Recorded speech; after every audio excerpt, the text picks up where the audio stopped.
হয় যেন আমারি।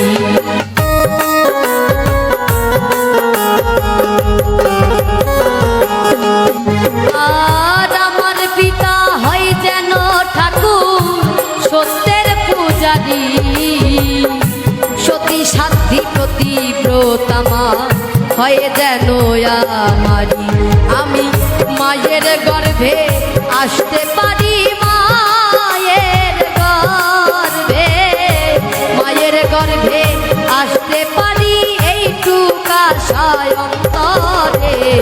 কৃপা করে জনম দিও ঠাকুর মতুয়ার ঘরে, কৃপা করে জনম দিও ঠাকুর মতুয়ার ঘরে।